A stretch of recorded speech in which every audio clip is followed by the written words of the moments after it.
Shawkat মোল্লাকে police মন্ত্রী করে। হ্যাঁ আমি বলেছি, ও কালকে আমাকে টিফিনে আজও বলেছে, ওকে টোন কাটছে তো ওকে তো তার জবাব দিতে হবে। বাইরেও বলেছে, ভেতরেও বলেছে, আজকে বাইরে গেটে বলেছে। সম্পর্ক আছে শওকত মোল্লা? নিশ্চয়ই থাকবে, মানুষ মানুষের সঙ্গে সৌজন্যপূর্ণ সম্পর্ক থাকবে। ও তো জিতেই আসতে পারবে না, ওই জন্য তো ও যখন আমাকে মুখ্যমন্ত্রীর জন্য এত উদ্গ্রীব, তা আমি তো জিতে আসবো, মুখ্যমন্ত্রী হতেও পারি, কিন্তু ও তো জিতেই আসবে না, তো ও স্বরাষ্ট্রমন্ত্রী আর কি হবে? থেকে জিততে পারে আর কি মনে হয়? নিশ্চয়ই জিতবে, আমরা জিতাবো। আপনিও বলেছেন নওশাদকে হারাবো। না, সেটা কথার কথা, কিন্তু নওশাদ জিতে আছে, আগামী দিনেও জিতবে। নওশাদের সাথে আপনাদের কথা হয়েছে? জোট হবে? চলছে কথাবার্তা, কাউন্ট পেশ হলো। এটা যে কোনো ইলেকশন ইয়ারে এইভাবেই প্রচলিত আছে, এটাই হয়েছে। এই যে ভোটার অ্যাকাউন্ট গাল ভরা যে বাজেট বললেন, জনমুখী বাজেট, এই জনমুখী বাজেটটা ইমপ্লিমেন্ট করার ক্ষমতা আগামী দিনে মমতা ব্যানার্জি বা চন্দ্রিমা ভট্টাচার্যরা ক্ষমতায় আসতে পারবে না। কাজে এই জনমুখী বাজেটটা আর বাংলার মানুষের জন্য এনারা ইমপ্লিমেন্ট করতে পারবেন না। লক্ষ্মীর ভান্ডারে টাকা বাড়িয়েছে কি? বললাম তো, লক্ষ্মীর ভান্ডারে 500 টাকা বাড়িয়েছে। তা আমরা আগামী দিনে নতুন সরকার গঠন করার পর 3000 টাকা করে মা বোনদের লক্ষ্মীর ভান্ডার দেওয়া হবে। আবাসন প্রকল্প 1,20,000 আছে, ওটা 2 লক্ষ টাকা দেওয়া হবে।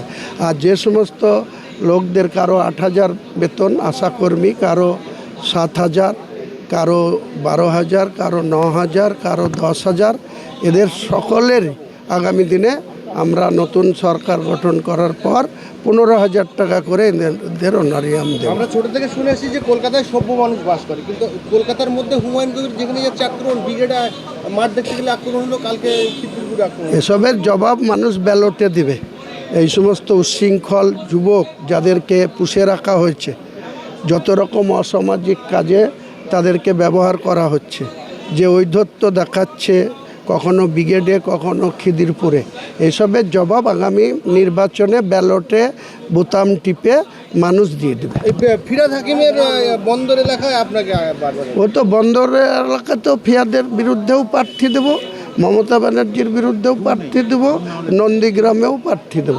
তখন আগামী দিনে বুঝতে পারবে যে এরা এক মন ধানে ক কেজি চাল। সেলিম সাহেব আপনার সাথে দেখা করলেন, জোট নিয়ে কতটা আগে বাড়ি? আশাবাদী, আগামী দিনে অপেক্ষা করুন, ফেব্রুয়ারি মাসের মধ্যেই মোটামুটি জোট কমপ্লিট হবে। আপনার পুরনো দল অর্থাৎ কংগ্রেস, জাতীয় কংগ্রেস, তারা আবার তৃণমূল কংগ্রেসের জোট করতে চাচ্ছে। শূন্য থেকে মহাশূন্যে যাবে, শূন্য আছে মহাশূন্য যাবে এরা।